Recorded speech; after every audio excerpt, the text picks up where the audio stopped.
Pick a picture of the fingers, great. Okay.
Its 7-year mission.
For those of you who may not know me, my name is Feng Feng, and I am the founder, chef, and artist of Chinese Chorizo project.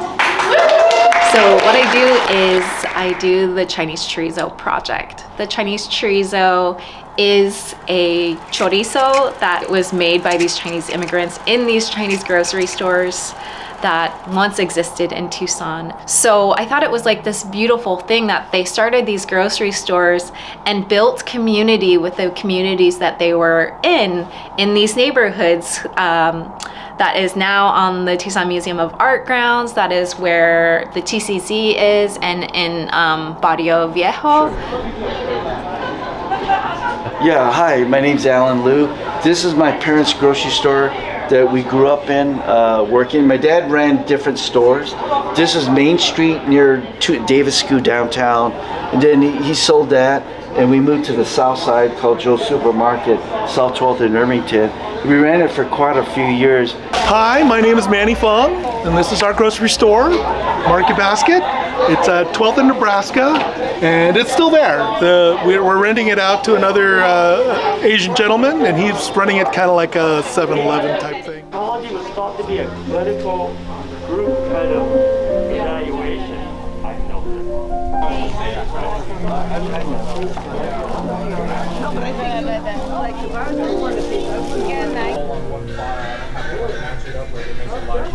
So the Chinese built this part of the railroad, the southern part of the railroad. See, 1,000 Chinese were workers rebuilt the tracks on Seneca Creek, which is south of Tucson. Okay. So I see Chinese chorizo that was, before I started this project, a recipe that wasn't really active and ongoing. It was something that was like a memory on the Tucson Chinese Cultural Center website. So when I found the story of Chinese chorizo, I was like, oh my gosh, it's like these end cuts, scraps of meat, things that were destined for the trash, and then turned into something very highly desirable with Mexican spices, chilies, and red wine. And I thought that was like a really beautiful metaphor for the immigrant experience. And to this date, I've made around 2,100 pounds of Chinese chorizo that I've donated to 75 different restaurants across Arizona, in Tucson and in Phoenix.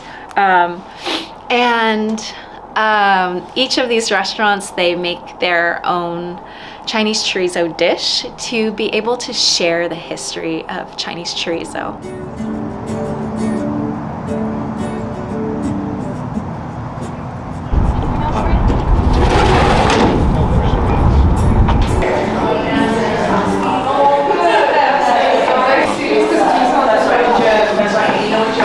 And what is this? And this is a Chinese chorizo stuffed potato mochi balls. But also Jackie Chan with pretend like we are eavesdropping on this conversation. So sobremesas is basically the after you're done eating conversation where they clean up the plates, where you still have a little coffee, mini pastries, and then you're like talking about life. So please welcome Feng Feng and Virginia.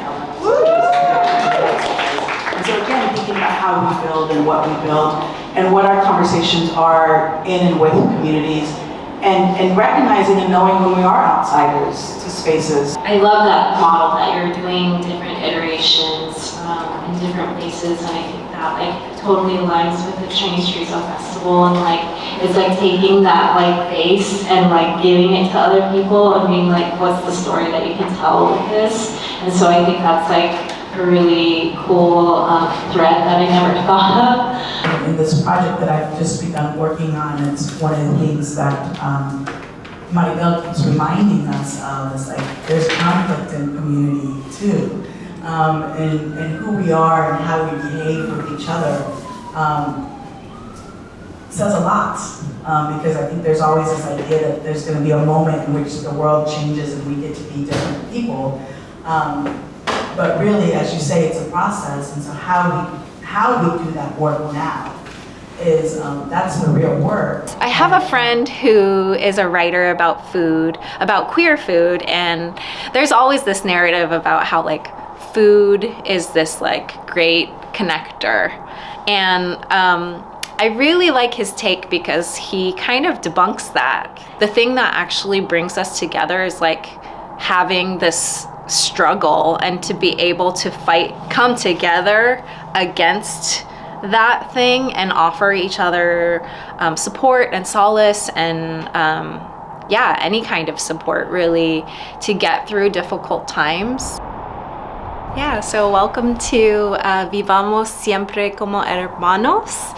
It's a Chinese grocery store pop-up installation at the Casa Cordova, where we are right now, which is the oldest dwelling in Tucson. And we've brought this grocery store so that we can talk about the different Chinese grocery stores that once existed here. And there's been some like really cool kind of history that I've found. What I also really love is kind of like these personal stories from some of my friends. There's one that's particularly moving that I'll read for you. And this story is from Manny Feng. He said, when I was 9 or 10 years old, a man came into the grocery store with his 7 children to talk to my father. After they talked, my father gathered some groceries and gave it to the man for free. I asked my father why he did that. He said the man told him he had 7 children and he had no money and he wanted food to feed his family. I always remembered that act of kindness by my father and has guided my life to help others too. We have this like Chinese candy that's like really nostalgic for me. White Rabbit's like a really famous Chinese candy in China. And it's really fun to kind of activate people to be able to like use their full senses. So there's storytelling, there's a visual component here, but then you can also taste. So, like, what happens when you're not working on the project? I don't think I'm never not working on the project. It's something that is kind of like a evolution for me, and is my magnus opus. When I emailed you for like the purposes of the documentary and things like that, something that always stuck out was your signature, and it's in community. So what does that mean? What does that mean to you?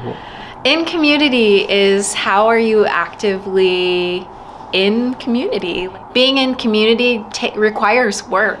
So what I was going to say before that is how you were talking about conflict. There's conflict within our communities, even if we're still standing on the same side. There's some sort of weird traumas and conflicts. And I think that this moment is a teaching moment for us to learn how to accept each other within conflict and still see each other in a human way and still continue to build things for the betterment of society.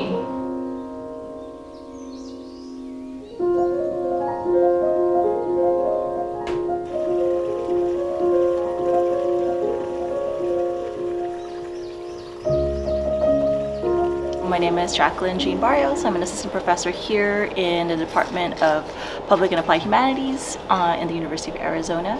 And I also am a faculty in residence here at the Asian Pacific American Student Affairs, APASA, and a faculty with the Asian Pacific American Studies minor. So I think of myself as a like a continual immigrant in many ways. I actually identify as a Filipino American, but I was born in Singapore because something that we do know about Asian American identities here in the United States is that there's a lot of just movements, and so spent a lot of my time really in Southeast Asia, and then moved to the United States when I was a teenager in high school. You know, people think that Tucson is because it's part of the Sonoran Desert, that it's dry, and you know, as a someone who hails from the Philippines, with 7,000 islands, that you know there can't be more distinct places.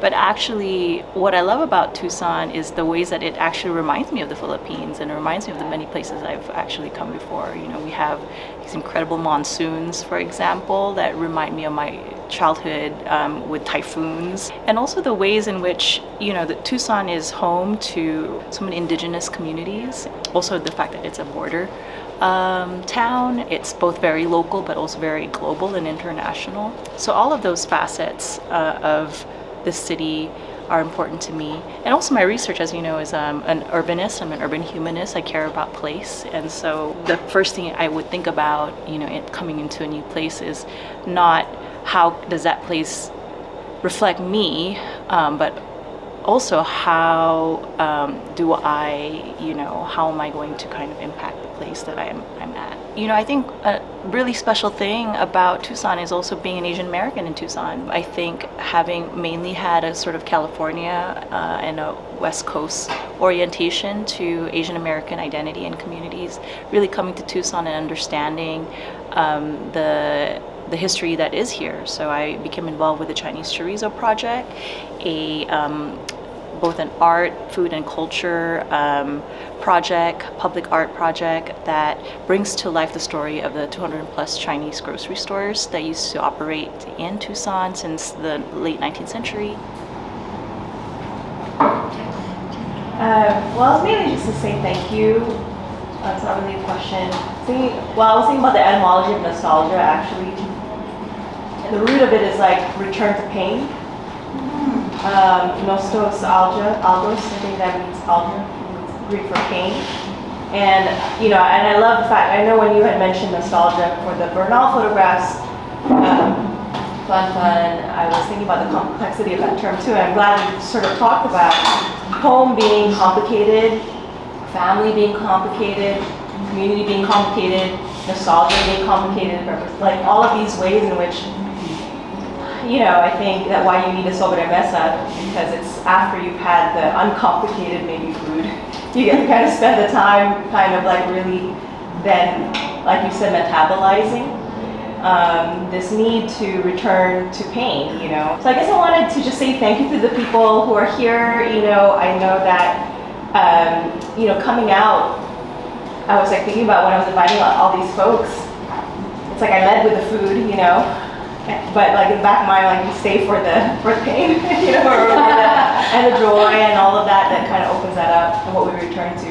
So I guess I just wanted to maybe acknowledge that in the people in the room, that, you know, time is a presence. So I've found supporting that project, both incorporating it into my lessons, trying to bring it to students through APASA, has been a really important way to link up the Asian American communities here in Tucson. Well, you know, I was just kind of call your I don't know if you can see this, but behind me is this amazing project called the Sakura Project by Mira, who was the former president of JASA, Japanese American Student Affairs.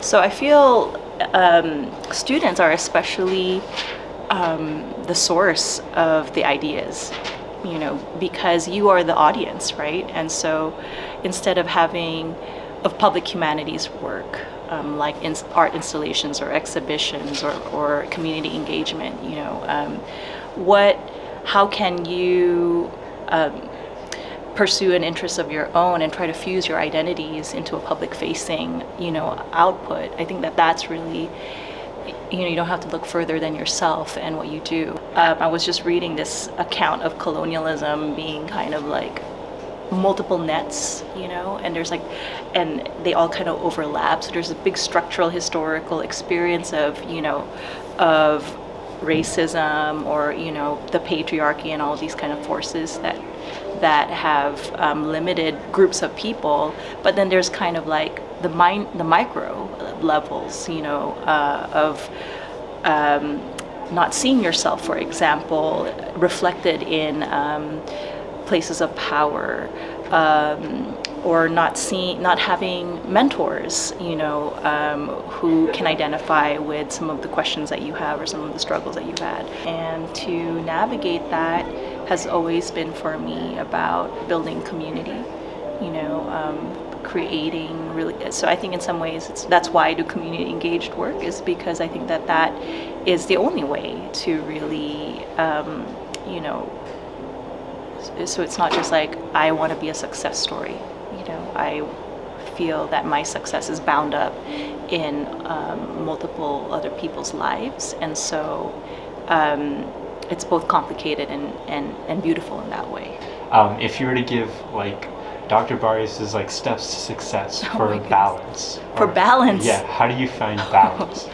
I guess what I've learned, so for example, like take this kind of this interview, right?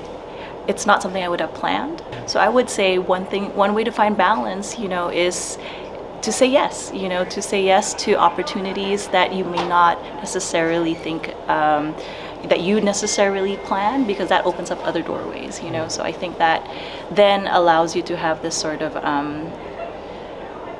you know, you can't just sort of like focus on just one thing and ignore the rest of the world, you know. So I think the world gives you balance, I guess I would say. As human beings, we're always trying to make interconnections, and I think that that's part of our work as scholars and as students and as people who are in many ways given a privilege to have a life of the mind, you know, is to make those connections. And I think the future is going to be intersectional. You know, I think in many ways, it's very important to be rooted in our own identities and experiences, but part of that work is actually about, you know, how we form solidarities and allyships with other communities and other issues. And so I think I see sort of people kind of digging into who they are, but also branching out and connecting to other people, you know, in terms of the Asian American community think that's our work. I think we have to know what our issues are, what our histories are, but we also have to know how we can support and be a part of other people's stories.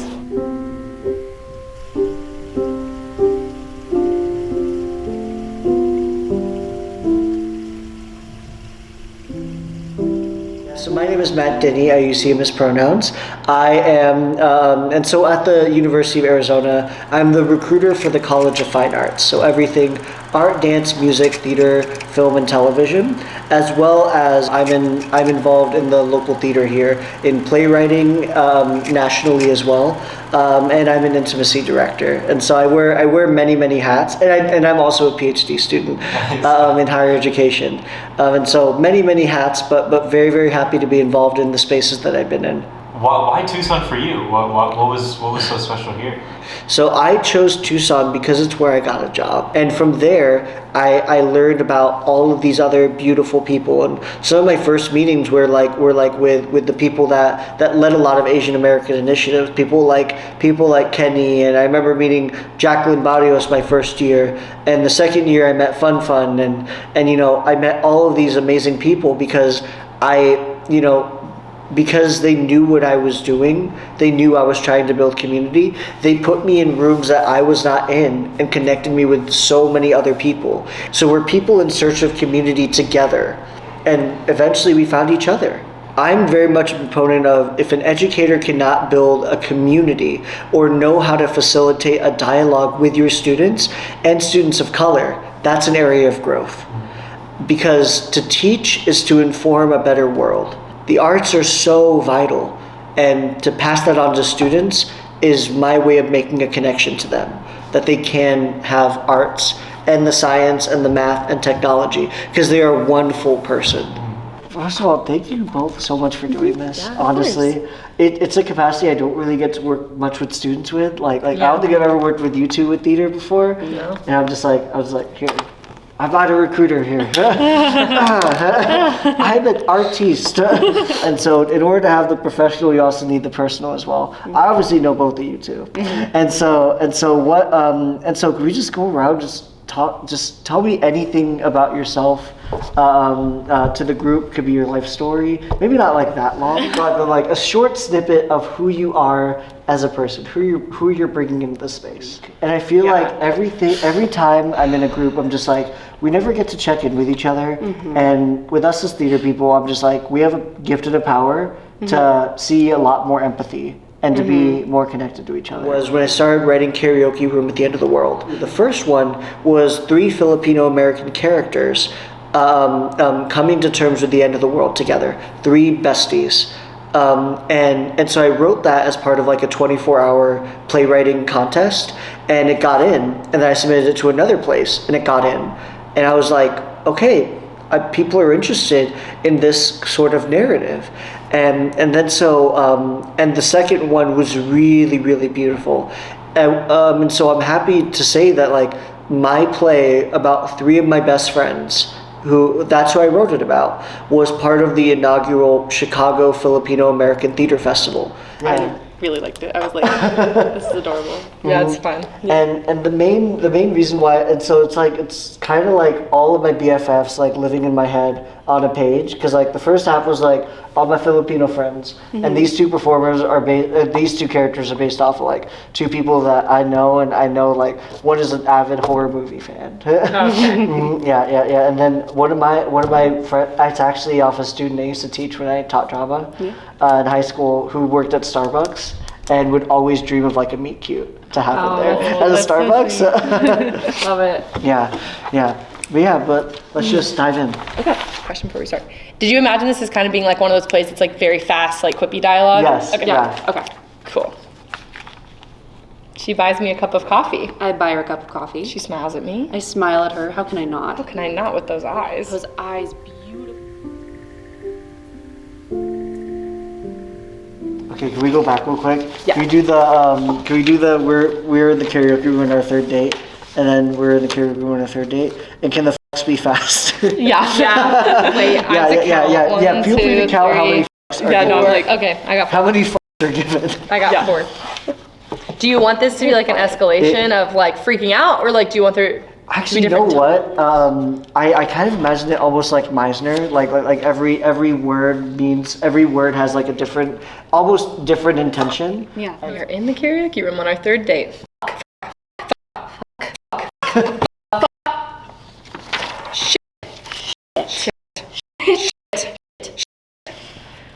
What are we gonna do? What are we gonna do? The third date. Really? I call my mom, I'm like, I just matched with someone on Hinge.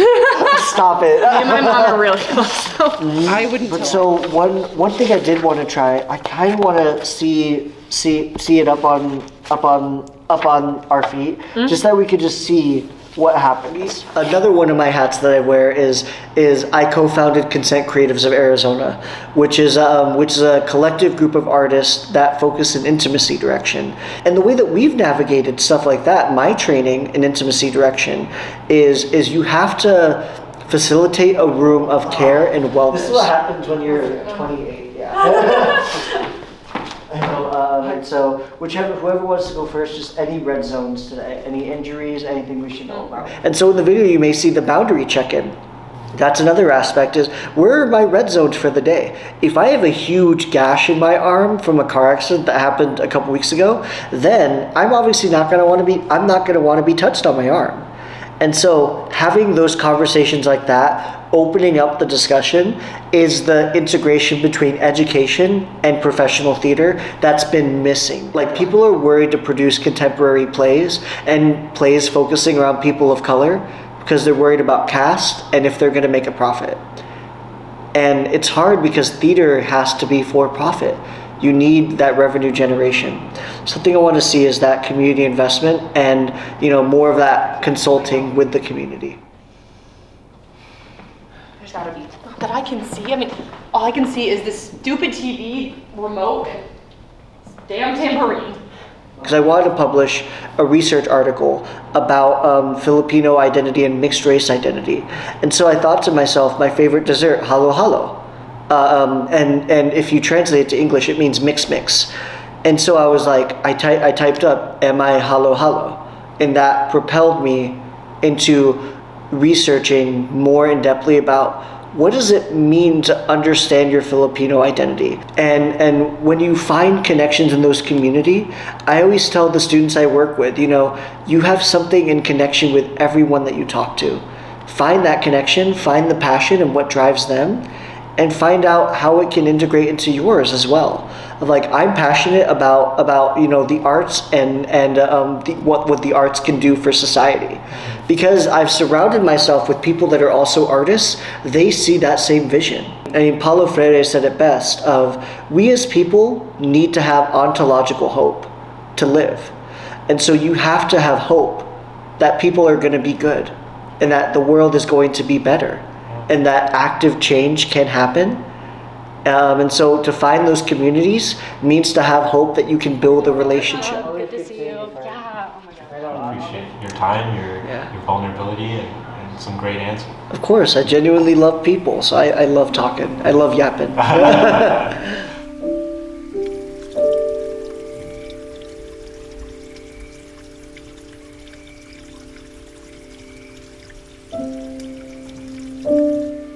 I'm Sujata Saha. I am an endocrine surgeon here at the University of Arizona in Tucson. I've been here for almost 3 years now. I was a surgery resident here, so Tucson is near and dear to my heart because I lived here for 5 years. And I'm also currently the clerkship director for general surgery here at the medical school. Yes, I've had a really unique journey that's led me to Tucson. I grew up in Nigeria, but my family is from India and I was born in India. I lived there till I was 11, lived for a year in India, and then pretty much every single year from 6th grade to 10th grade, which is famously a great time to move around, I moved to a different school, usually a different continent every single year. And when I moved to the US, that was the first time I ever encountered any snow. It was cold, it was gray, and I hated it. I absolutely hated it. But all those perspectives really led me to become the kind of person that I am today. And so it really brought me out of my shell, was able to expose me to many different cultures and many different different groups of people and scenarios, and it really shaped me to being the very adaptable person that I am. When our first grade teachers were asking us what we wanted to do and to draw ourselves in that profession, I drew myself holding a knife over a body, and luckily she interpreted that to be surgeon and not a serial killer. And over the years I sort of changed my mind. I wanted to be Sherlock Holmes for a year, and I wanted to be an art teacher another year. I wanted to be a school teacher the other year, and I feel like as a doctor I get to sort of put all those things together. Do you have a certain success story that you like to tell? Yes.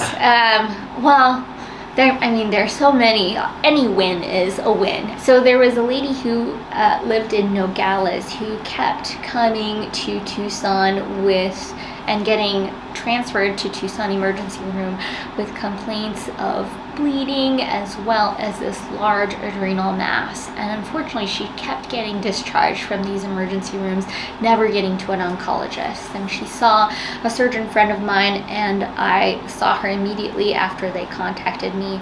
And I was able to diagnose this very rare cancer, which is actually quite treatable. And one of the reasons why she kept getting, pushed from hospital to hospital was nobody felt like they could help her. But once she was able to come to the university, and I brought her here, I brought her to the Banner ICU, and we gave her sort of really 360-degree care, we were able to come to that diagnosis, and she went from having a very, potential hospice, there's no hope for you, to getting treatment, and she's well on the way to recovery. That was such a success story where she had been kind of written off by everybody else, but we were able to bring her to the university and give her the care that she deserved. Yes, I think there's always going to be challenges in your field based on how you look, who you are, and it's important to be authentic and true to yourself. I think some of the challenges that I've faced as a woman in surgery are oftentimes shared by women in other fields as well. Having to work harder and express yourself in a certain way that is seen as direct but not too aggressive, as towing the line. But what drives me is my passion for this field. What drives me is being able to take care of patients. And so those adversities and those difficulties and challenges sort of melt away when I focus on my passion. All right, last one. Okay, very good. So one of the programs that has really helped me overcome some of those barriers is a wonderful program here at the University of Arizona called SWIMS. It's Spurring Success in Women in Medicine and Science. And I learned so much from my fellowship with these other ladies. They're leaders in their field. I learned so much from listening to their challenges and how they overcame it. And it helped me get across my project, which was pursuing radiofrequency ablation in thyroid nodules. And so getting that off the ground, something that's new, something that is innovative, it can always be a challenge, especially in a university environment. And so it was wonderful getting the support of those women to get that ball rolling. Yeah. So I think what draws me the most to my current position as the clerkship director for medical students is that medical school and third year of medical school was incredibly difficult. It is changing your environment every couple of weeks, adapting to a new team either daily or on a weekly basis, and having the expectations change all the time. And my desire to be a mentor and to be this clerkship director was to sort of reach back in time and give myself what I wish I had, that guidance and that support. And I want to do that for all the medical students here currently, and to be that ladder that pulls people up and kind of helps them along the way. I felt as a medical student I never knew the right things to say or the things to wear. I didn't have the same advantages as my classmates, and I really wanted to help to level out that playing field for the medical students is currently. Coming back to this program where I was a previous resident is sort of my dream come true, because I get to be the attending that I absolutely wished I had as a resident. Someone who lets me have a little bit of independence, but in a very safe way where it's supervised. And so I try to give that graded autonomy to the residents. You absolutely don't come out of residency and one day go from not being able to operate to being able to do a complex operation. And so there are many steps along the way. And every step is very supervised, but sometimes it's okay to let somebody think through that before giving them the answer right away. Working in such a complex field with surgery or oncology, you see a lot of patients dealing with some serious life-threatening conditions. How do you kind of handle that emotional impact of either patient loss or some serious cases? Yes, burnout is such an important topic in physicians and people who work in the healthcare industry. And it's something that we check in with each other, our own healthcare colleagues, but it's something where you really need to be vigilant about it for yourself. And you are your own best advocate, and you know yourself when your mental health is suffering. And I find that taking aside a few minutes a day to do that thing you really love, taking time for yourself, whatever it is, whether it's your adult coloring book, whether it's meditation, having that little bit of time where you are doing it just for your own self-care is so important, I think. But it can sometimes be an empathy drain when you are seeing patient after patient after patient and having to guide them through these very difficult conversations. But I also find that my joy comes from being able to do that and finding those words to comfort patients. It is absolutely heartbreaking when I have a patient with an outcome where I can't change it, where I can't do a surgery and fix their cancer or cure their cancer. And those cases stay with you. They definitely leave little handprints on you, and there's no getting around that. But I'm also grateful for the fact that they have an impact on me, because the moment where it no longer phases me is when I know that I've lost my empathy and I have burned out. And so I sort of take that sadness with the silver lining that it brings. But I'd say exploring Tucson and the new places to eat, hiking, trying new recipes myself, puzzling and painting are probably my biggest hobbies. And then outside of that, for exercise as well as for fellowship, I am part of an Indian dance group where we meet every single Wednesday and we learn new dances when we perform around Tucson and in the community. And so that's a great source of both exercise, brain exercise, physical exercise, and then meeting these lovely ladies. Yeah, but that's it. That Okay. I know that was really quick, but No, that's, I talk a lot and I talk fast. So.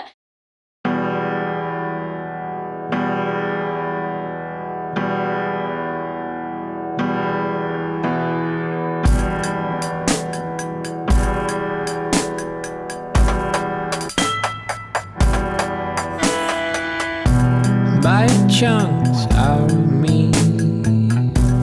You're a shark and I'm swimming. My heart still thumps as I bleed. And all your friends come sniffing. Triangles are my favorite shape.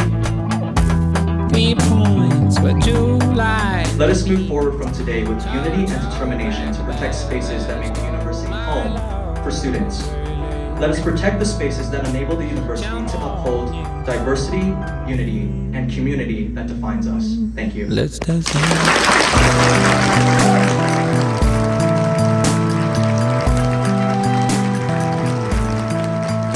Awesome. And final question. If you could give one piece of advice to your 18-year-old self, what would you say? I don't know. That's a really difficult question. So, what would you say? Oh, you make me cry with this one, Nikhil. Oh my goodness. My 18-year-old self. I don't know what I would say because I'm really happy with where I am right now. I guess I would just say keep on going. It's okay to rework old narratives because as you grow as a person and as an artist, you'll be like, oh, I actually was onto something and I just didn't have like the right skills to be able to really massage that idea out. One piece of advice that I would give my 18-year-old self would be to not give up. You know your own mind better than anybody else. We'll oftentimes get great advice and bad advice when you're going through your career and your own trajectory, and I would say find your own path. You know your own mind best, and if you feel this is your passion, stick to it. You don't have to be what people think that you want to be. There's so many different career pathways out there. Just go and have fun. When the world is your option, you have all the options.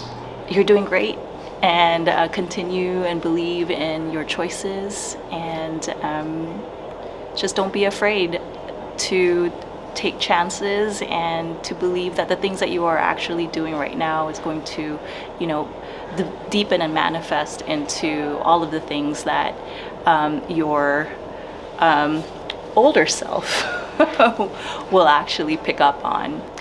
Start the seeds of your creative passions now, because it's really something that will become the seed of who you are in the future.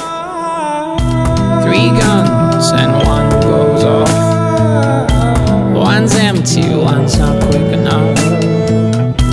One burn, one red, one green. Centigrades while the camera spins. Chunks of you will sink down to seals. Blubber rich in morning. I'll mash you up, yes, I know, so love away, but it's fair to say